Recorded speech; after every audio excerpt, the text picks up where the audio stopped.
राजन इंकबाल और हीरो की चोरी। ये एक और चित्र है दोस्तों।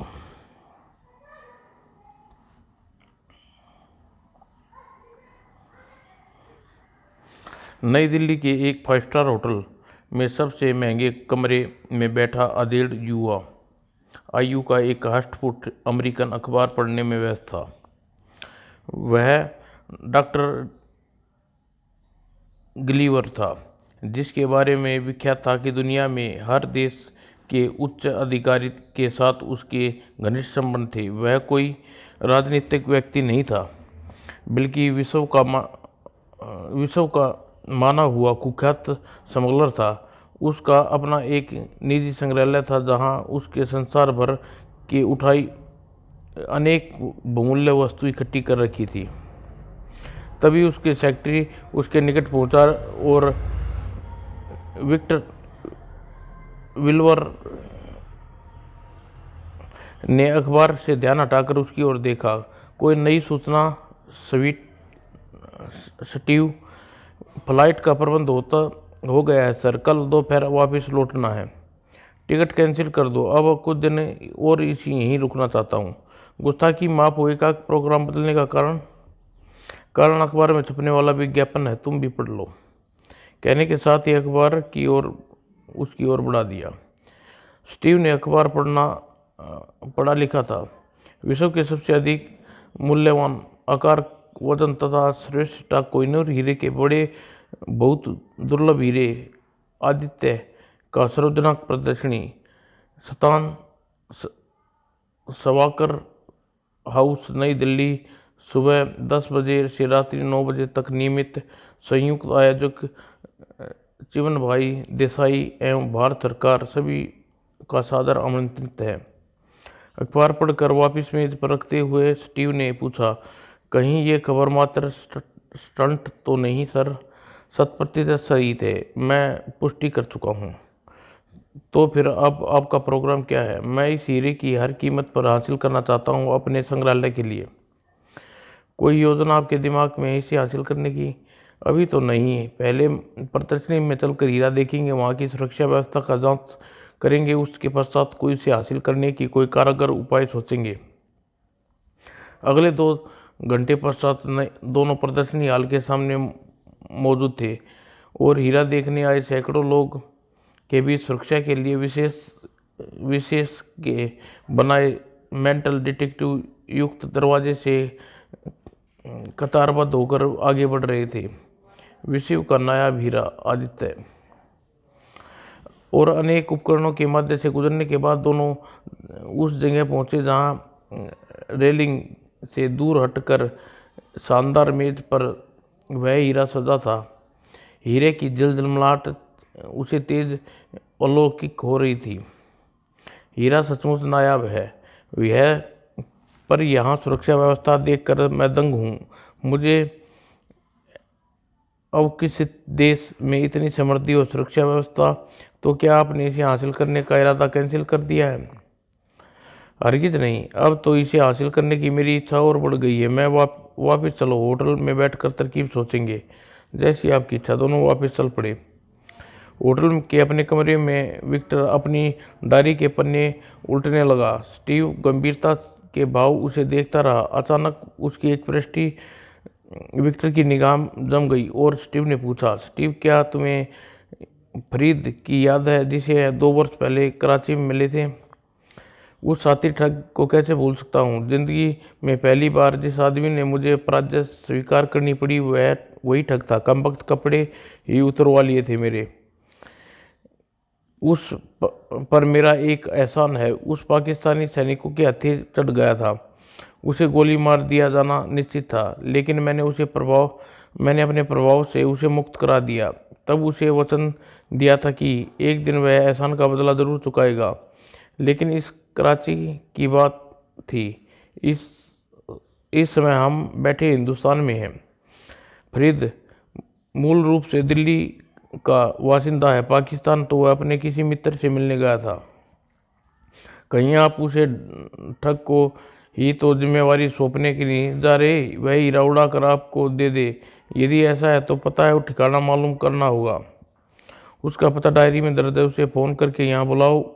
उचित मेहनताने के बाद उस बदले इस असंभव कार्य को जरूर कर दिखाएगा। कुछ कहकर वह डायरी स्टीव को पकड़ा दी। स्टीव ने डायरी की से फरीद का नंबर चेक किया और उसे फ़ोन में लगा। कोई 2 घंटे बाद दरम्याने कद का खूबसूरत चेहरे वाला एक आकर्षित युवक, जिसके शरीर पर अचानक चुस्त पजामा तथा पैरों में कोहिनूर की चप्पलें, कोल्हापुरी चप्पलें और रिसीवर के कमरे में दाखिल हुआ। वह फरीद था, अंतर्राष्ट्रीय सतर का कुख्यात ठग। गुड मॉर्निंग मिस्टर विल्वर, आपका आदेश मिलते ही मैं हाजिर हो गया। कहिए, कैसे हैं आप? मैं ठीक हूँ, अपनी सुनाओ, धंधा कैसा चल रहा है तुम्हारा? अल्लाह का करम है, सब ठीक है। कहिए, कैसे याद किया? मैं तुम्हें एक काम करवाना चाहता हूँ, मेहनताना जो तुम चाहोगे मिलेगा।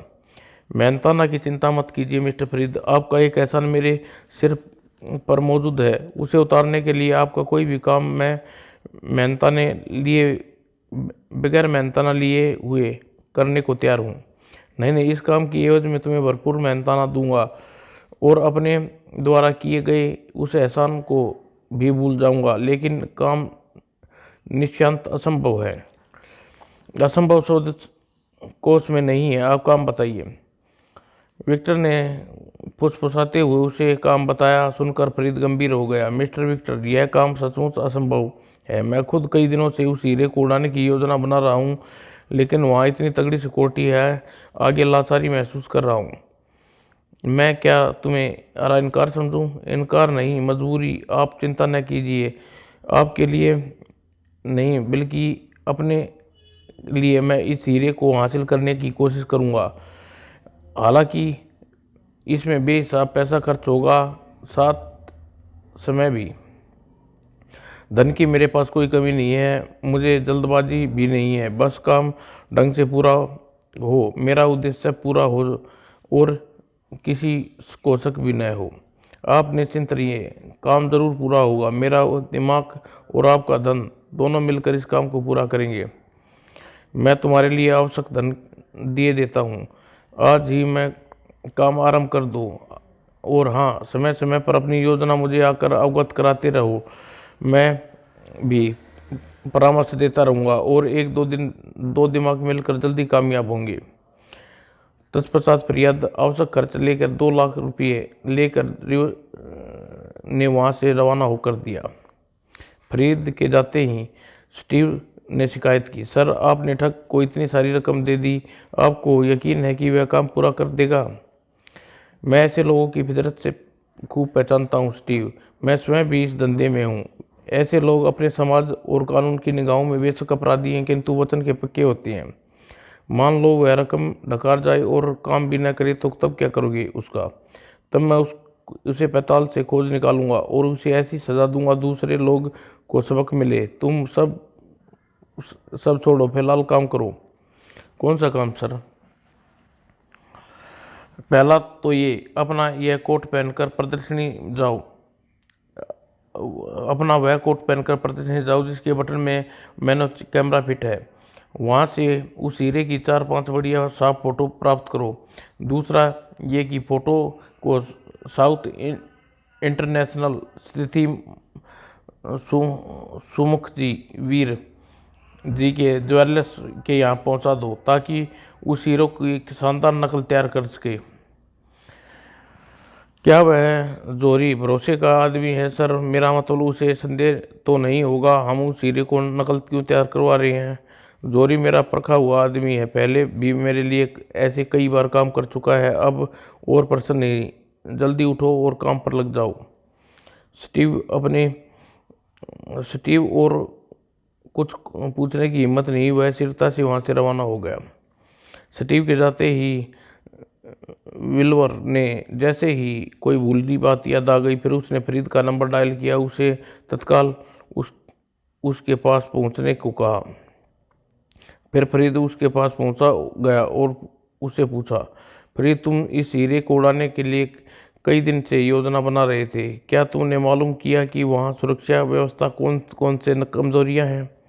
खूब मालूम है, कर चुका हूँ मिस्टर विल्वर।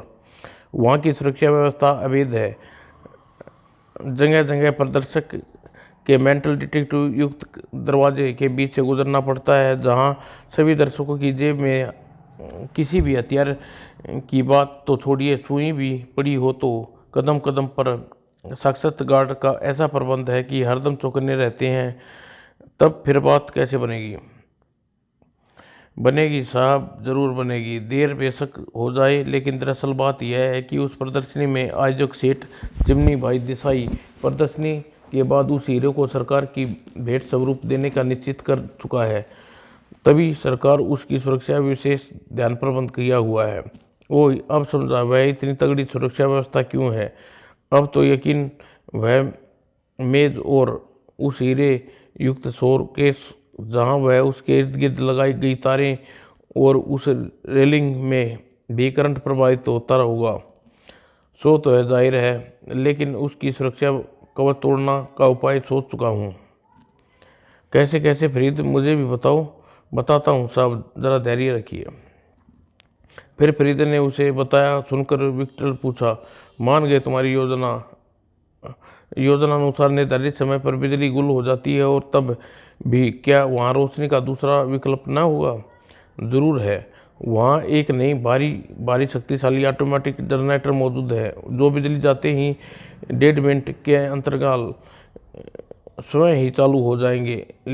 इसलिए थोड़ी अरसे पर हमें हीरा उड़ा थोड़े से अरसे में ही हम वह हीरा उड़ा लेंगे। तुम्हारी योजना एक भारी कमी है जिसके तुमने ध्यान नहीं दिया। कौन सी कमी? उजाला होते ही गार्ड शोरूम के खाली देखते ही तो वह हल्ला मचा देंगे। मुख्य दरवाजा बंद कर दिया जाएगा। प्रदर्शनी हाल में मौजूद व्यक्ति बारीकी से तलाशी होगी और तुम्हारे साथी पकड़े जाएंगे। मैं और मेरे साथी प्रदर्शनी में हथियार पहुंचने का प्रबंध कर चुके हैं। जनरेटरों और फायरों को नष्ट करते हुए, गोलियां चलाते हुए हम वहां से भाग खड़े होंगे। विक्टर मुठियां कस गई। बेवकूफ़ हो तुम। अव्वल दर्जे की इतनी तगड़ी सरकार सिक्योरिटी होते हुए भी तुम लोगों को प्रदर्शनी हाथ से बाहर ही न निकल पाओगे। निकल भी जाए तो कोई न कोई ऐसा सूत्र जरूर छोड़ जाओगे जिससे तुम्हारे लोग पकड़े जाने में समय नहीं लगेगा। तब फिर दिमाग में कोई योजना हो तो बताइए। मैं उसी हीरे जैसा एक नकली हीरा तैयार करवा रहा हूँ। योजना अनुसार निर्धारित समय पर बिजली गुल होते ही वह हीरा शो केस से निकाल लेना और उसकी जगह नकली हीरा रख देना। लेकिन बिल्कुल फायरिंग किए बगैर, अफरा तफरी मचाए बगैर हीरा लेकर हम बाहर कैसे निकलेंगे? उसकी भी उस उसकी भी तरकीब मैं तुम्हें बता देता हूँ, सुनो। वाह मिस्टर, कैसी तरकीब बताई आपने? क्या कहने, मान गए। आपके दिमाग में ऐसा ही करूँगा। तो फिर अब जाओ, इसी ढंग से योजना पर अमल करो। हीरे की नकल तैयार होते ही मैं तुम्हें सौंप दूंगा। बेहतर। और फरियाद कमरे से बाहर निकल गया। उसके प्रदर्शनी हाल के बाहर। अरे रुक जाओ राजन, देखो अपने इंस्पेक्टर अंकल। ओह, तो अपने इंस्पेक्टर अंकल ड्यूटी लगी हुई है, चलो उनसे मिलते हैं। मोटरसाइकिल पार्किंग में खड़ी कर दोनों इंस्पेक्टर बलबीर के पास पहुंचे। नमस्कार अंकल। अरे तुम दोनों आज यहाँ कैसे? यहाँ से गुजर रहे थे, आप दिखाई पड़े, सोचा क्यों ना आप हम भी नुमाइश देखते चले। जरूर देखो, सचमुच देखने की चीज़ है। ऐसी शानदार हीरा पहले कभी नहीं देखा होगा। क्या अंदर दाखिल होने के लिए हमें भी टिकट की लाइन में लगना पड़ेगा अंकल? बिल्कुल नहीं, तुम्हें स्टाफ पास इशू करवाए देता हूँ। क्यों? क्लू से बचकर स्पेशल रास्ते से वहां पहुंचकर हीरा देखा हो। इंस्पेक्टर ने उन्हें दोनों को एक एक पास दे दिया। साथ ही सादी वर्दी वाला पुलिसमैन भी उनके साथ कर दिया। हीरा सिंह, दोनों को वह हीरा दिखा लाओ। बेहतर होगा सर। लगभग एक ही समय दोनों स्टीव और राजन इंकवाल शोरूम के सामने वाले राजन गौर से हीरे का निरीक्षण करने लगे। बल्कि इकबाल आंखें स्टीव पर अटक कर रह गई। स्टीव बार बार पहलू बदल रहा था। उसका दायां हाथ कोट की जेब में था। ऐसा इसलिए कि मिनीचर कैमरे से हीरे की कई कोणों से तस्वीर खींच रहा था। और बार बार स्थान बदल कर ते देख राजन इकबाल सोचने लगी, यह विदेशी बार बार पहलू क्यों बदल रहा है। अंत में उन्हें समझ न रहेगा तो उसने इंग्लिश में पूछ ही लिया, आप तकलीफ महसूस कर रहे हैं मिस्टर? हाँ हाँ, मेरे पेट में हल्का दर्द हो रहा है। पेट का दर्द खतरनाक होता है, जाइए घर जाकर इलाज कराइए। इस प्रदर्शनी में आप फिर भी देख सकते हैं। यह तुमने सही कहा, सलाह के लिए धन्यवाद। मैं घर जाकर इसका इलाज कराता हूँ। और वह तुरंत ही बाहर जाने के लिए दरवाजे के लिए बढ़ा।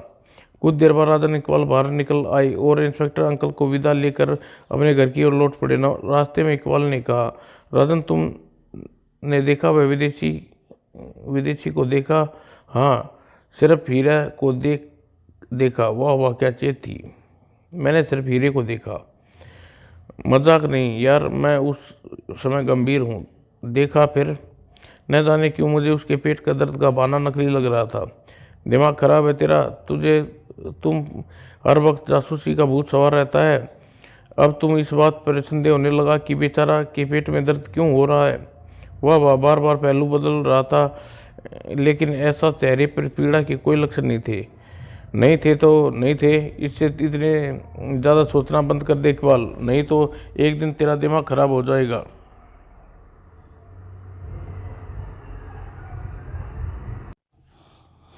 लेकिन छोड़ यार। लो, अपने घर पहुंच गए। नहा धोकर बिस्तर पकड़ और लंबी तान कर सो जाएं, कहकर मोटरसाइकिल का इंजन बंद कर दिया। दोनों अपने घर के में दाखिल हो गए। फरीद बिलवर के यहाँ से निकलकर टैक्सी पकड़कर सीधा ग्रेटर क्लास पहुंचा। वहाँ अपनी परिचित से एक पढ़ी लिखी साधन संपन्न औरत थी जो गुप्त रूप से कॉल गर्ल रैकेट चला रही थी। उसका नाम रुक्मणी था। आओ आओ फरीद मियाँ, मुद्दत बाद दर्शन किए। बाहर गए थे क्या?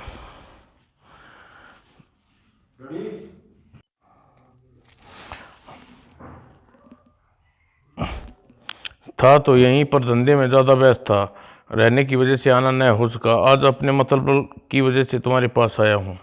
क्या काम है? मुझे एक पढ़ी लिखी 10-12 लड़कियां चाहिए, जो कुछ घंटे के लिए।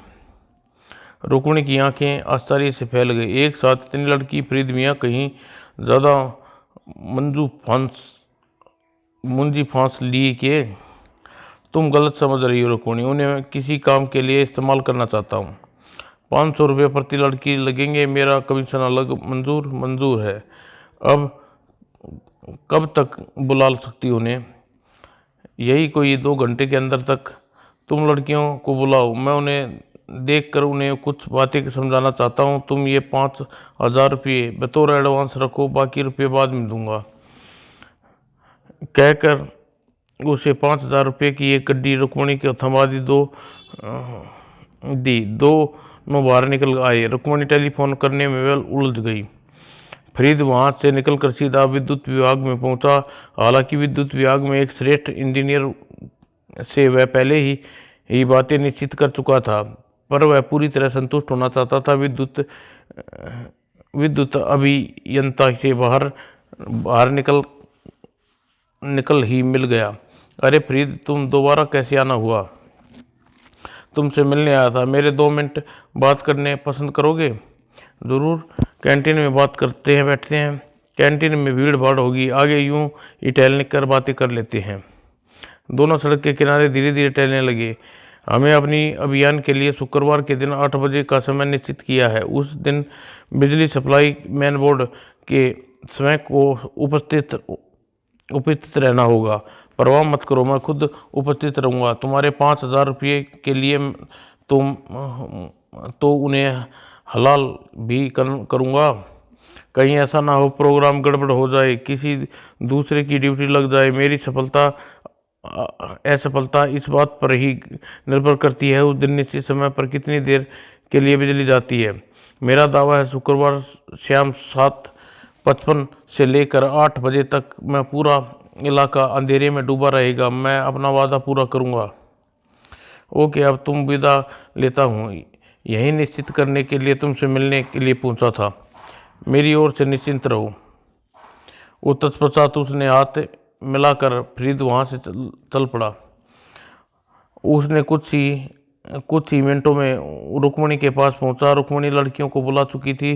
फरीद उसे धीरे धीरे समझाने लगा, निश्चित क्या करना है और तो कुछ दिन तुम्हें करना ये है कि समझ गई। शुक्रवार के 6 बजे तुम्हें यहीं तैयार मिलोगी। मौका तुम्हारी पोशाक तथा दूसरी चीज़ें भी इस्तेमाल,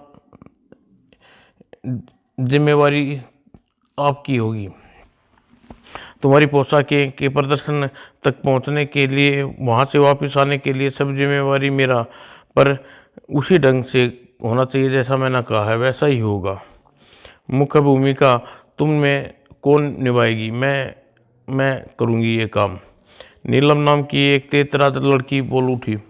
ओके, अब तुम शुक्रवार ठीक 5 बजे ही मिलेंगे, कहकर फरीद उठकर बाहर निकल आया।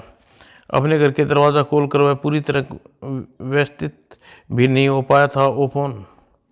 Hello Farid, this side. मुझे पहचाना? मैं तो ऑपरेशन में भागीदार बोल रहा हूँ। मैं समझ गया सर, सेवा बताइए। तुम्हारी चीज़ तैयार हो गई है, आकर रिसीव कर लो। ठीक है श्रीमान, 2-3 घंटे में विश्राम करने के बाद आपके पास पहुंच जाऊंगा। आप आज भीड़ भागदौड़ करनी पड़ी, मैं थक गया हूँ। उम्मीद है आप बुरा नहीं मानेंगे।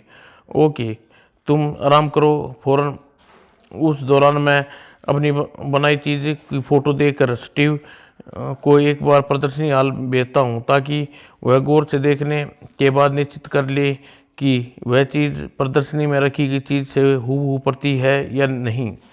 तत्काल ही फौल संबंध भंग हो गया।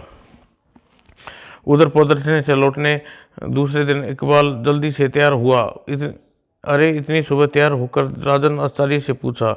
इकबाल, यार इतनी जल्दी कैसे तैयार हो गए? कहीं जाने की तैयारी कर रहे हो क्या? हाँ, इंस्पेक्टर अंकल से मिलने जा रहा हूँ। वह किस लिए? सच्ची बात तो यह है कि विदेशी के प्रति मेरा संदेह अब भी नहीं मिटा। मैं इंस्पेक्टर अंकल से उसे बारे में पूछताछ करने जा रहा हूँ। क्या पूछताछ करेगा तू? यही कि वह हीरा उसे उड़ाने का षड्यंत्र नहीं कर रहा? नहीं कर सकता। नहीं कर सकता क्या? देखा नहीं उस दिन एक अनमोल हीरा विदेशी पहले ही अपने देश की बहुमूल्य चीज़ें पार कर चुके हैं। इंस्पेक्टर अंकल को अपने संदेश से अवगत कराना चाहता हूँ।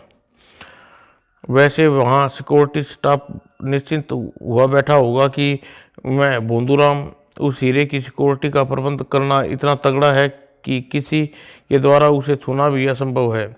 सतर्क रहने में हर्ज ही क्या है। राजन, तू जब तक तैयार होकर आ,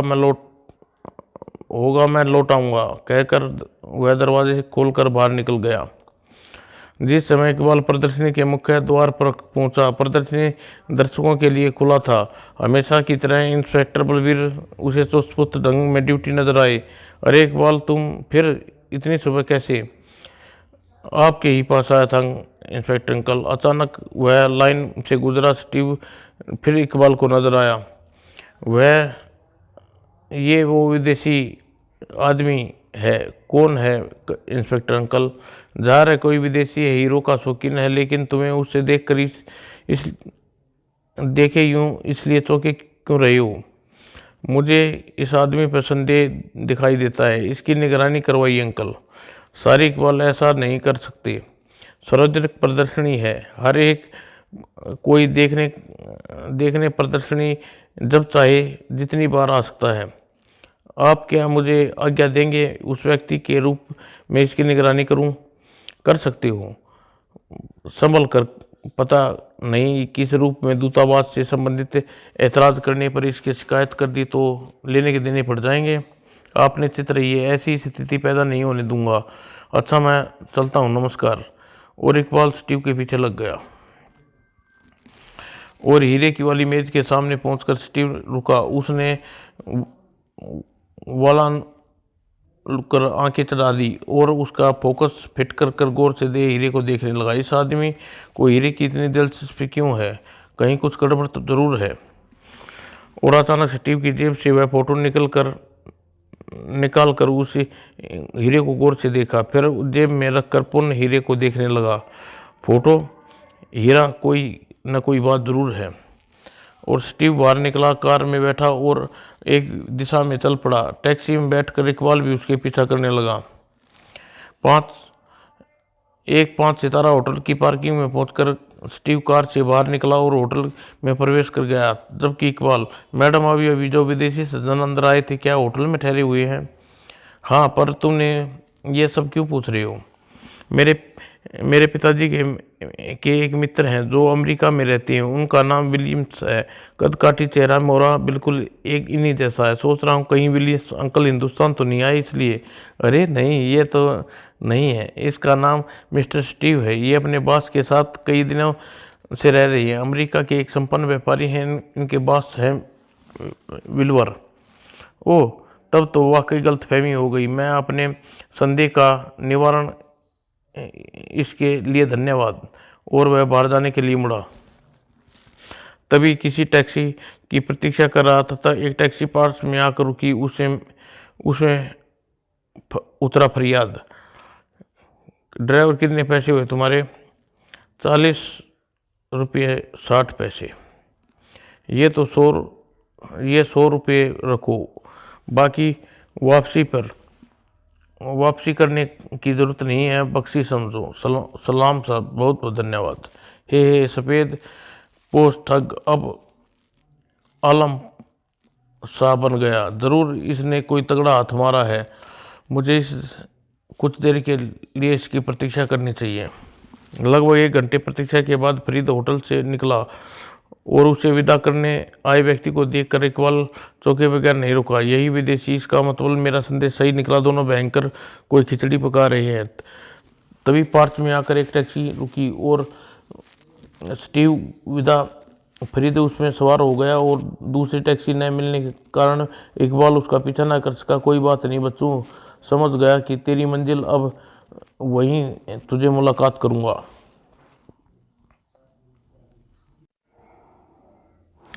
वापसी में लौटकर इकबाल ने सारी घटना राजन को बताई। सुनकर राजन गंभीर हो गया।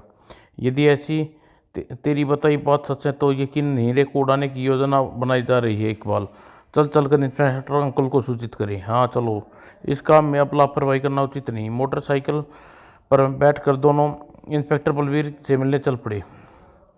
शुक्रवार की सुबह ही फरीद अत्यधिक व्यस्त रहा। नकली हीरा वह प्राप्त कर चुका था। असली हीरे को उड़ाने के लिए जिस वस्तु की आवश्यकता पड़नी थी वह भी उसे हासिल कर चुका था। शाम 5 बजे बत्ते वह कश्मीरी दोस्त रहमत सहित उसके आवश्यक वस्तुएं लिए रुक्मणी की कोठी पर पहुंचा। कुछ देर बाद उसने सारी लड़कियों को जमा हो गई। फरीद ने लड़कियों से बोला, मैं तुम लोगों की पोशाकें ले आया हूँ, जरा पहन कर दिखाओ कैसी लग रही हो। सभी लड़कियों ने अपनी अपनी पोशाक चुनकर साथ वाले कमरे में चली गई। जब कुछ देर बाद एक एक करके सभी लड़कियां बाहर निकली। अरे वाह फरीद भाई, इसका हुलिया बदल गए। ये सब तो अब पूरी कश्मीरी लगती हैं। मत बोलो रहमत की तुमने भी मुख्य भूमिका निभानी है। कश्मीरी लड़कियों के इस दल के अगुआ बनोगे और तुम्हारी गर्भवती पत्नी का रोल करेगी नीलम। बिल्कुल, क्यों, नीलम तैयार होना है तो फिर इस प्लास्टिक की गोल लचीली टोकरी इलेक्ट्रॉनिक्स की सहायता से अपने पेट पर इस प्रकार बांध लो कि ताकि जाहिर तौर पर यूँ लगे कि जैसे तुम गर्भवती हो। और फिर ऊपर फिरकन, एक कश्मीरी पहनावा इस प्रकार पहनो कि शरीर का कोई अंग दिखाई न दे। अभी लो। नीलम ने टोकरी फिरकन को लेकर दूसरे कमरे में दाखिल हो गई। फरीद और रहमत अलग अलग बुलाकर समझाया, रहमत, प्रगट में तुम लड़कियों के इस दल के मुखिया लगो और गर्भवती होने का अभिनय करती नीलम का विशेष ध्यान रखोगे। बत्ती बुझने पर जनरेटर चालू होने में मात्र 1.5 मिनट का समय लगेगा। इसी दौरान तुमने हाथ की सफाई का कमाल दिखाना होगा। मैं समझ गया, यानी इसी दौरान मैंने रेपिंग कूद कर शोकेस के पास पहुंचकर असली हीरा निकाल कर उसकी जगह नकली हीरा रख देना है और असली हीरा नीलम को दे देना है। करेक्ट। नीलम तत्काल ही अपनी पेट में बंधी प्लास्टिक की टोकरी में वह हीरा छुपा लेगी और बत्ती आ जाएगी तो हीरा अपनी जगह पर सुरक्षित रखा मिलेगा। गार्ड का ध्यान उसी उसकी सुरक्षा से हट जाएगा। कुछ देर बाद नीलम पेट पर टोकरी बांध और वहाँ से निकल कर उसके पास लौट आई। फरीद ने उसे रोल उसे समझाने लगा। राजन इकबाल पहले ही इंस्पेक्टर बलबीर को सचेत कर चुके थे, इसलिए उस दिन अन्य लोगों की अपेक्षा सिक्योरिटी विशेष रूप से सतर्क थी। राजन इकबाल भी इंस्पेक्टर के साथ मौजूद थे।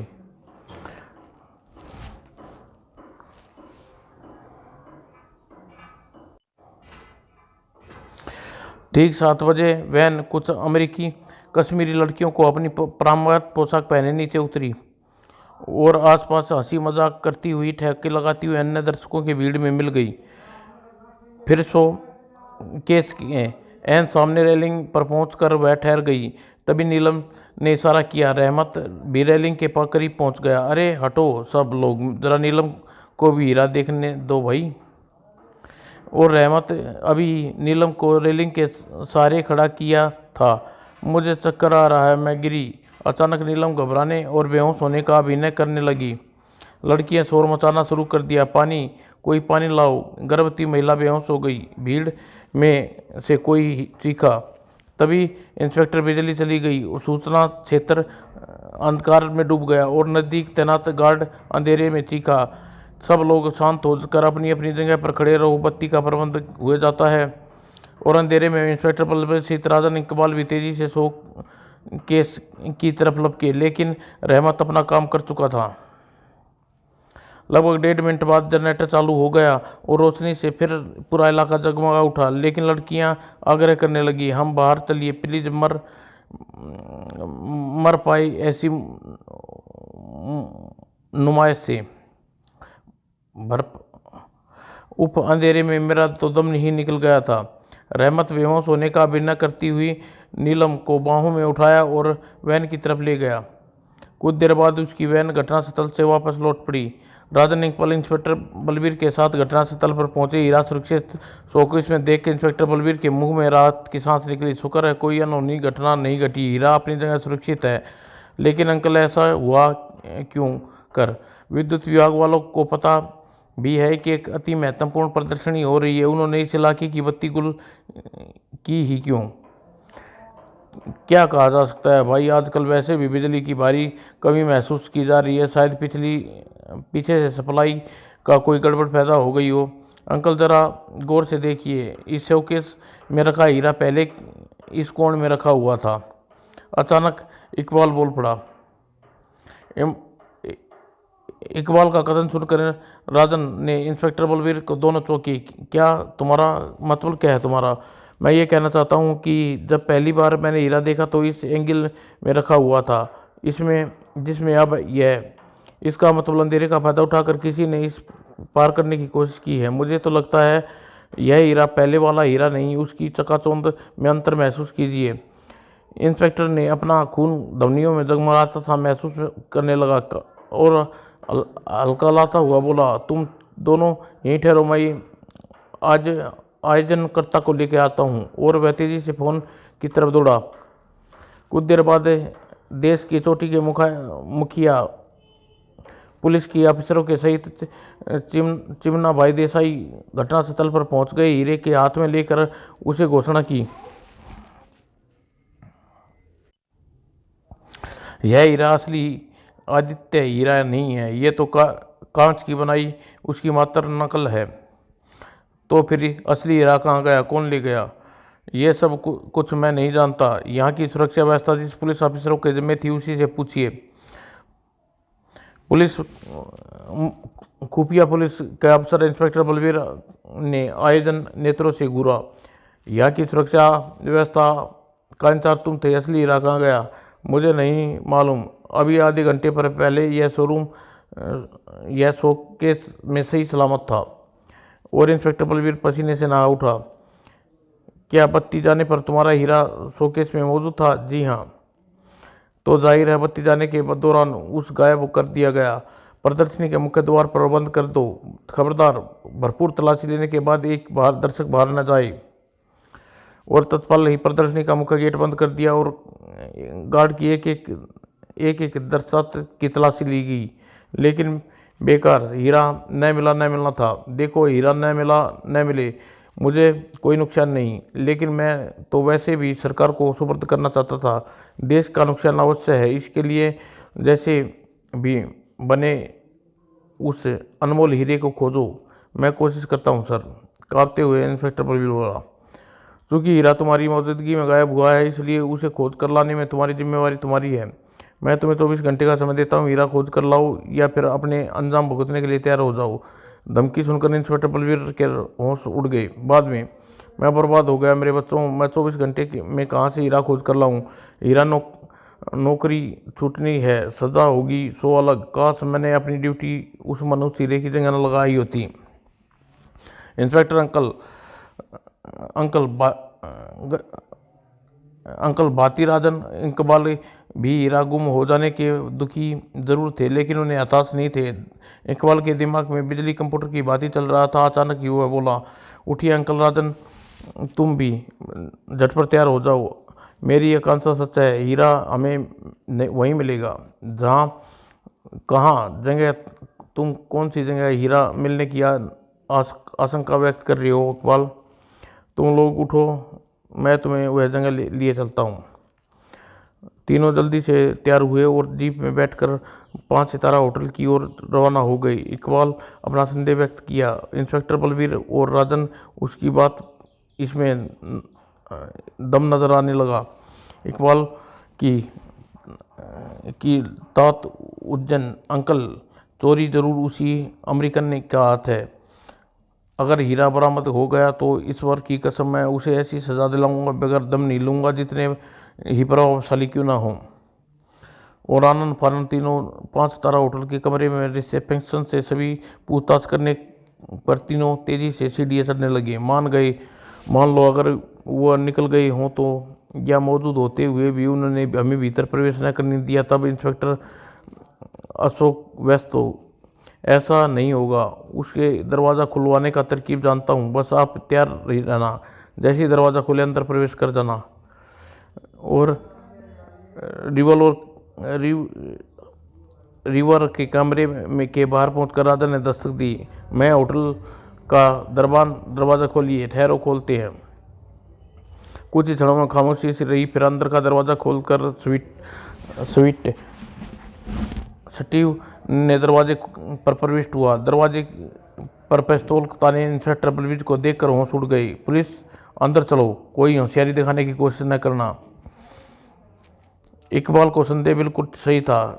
स्वीट को पिस्तौल सटाई इंस्पेक्टर बलवीर वहां पहुंचा।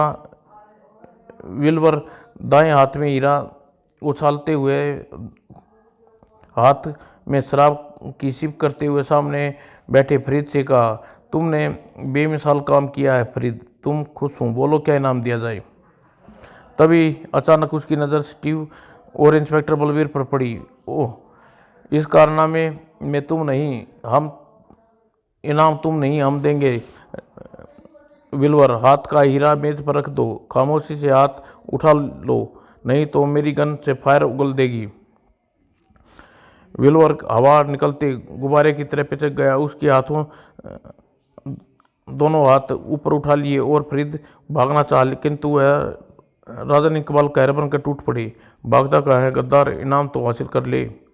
अगले दिन सभी अखबार में गुमशुदा मुख्य पृष्ठ पर समाचार छपा था। राजन इकबाल ने जबरदस्त कारनामा, चोरी किए गया अनमोल हीरा बरामद, पुलिस की हिरासत में समाप्त। दोस्तों।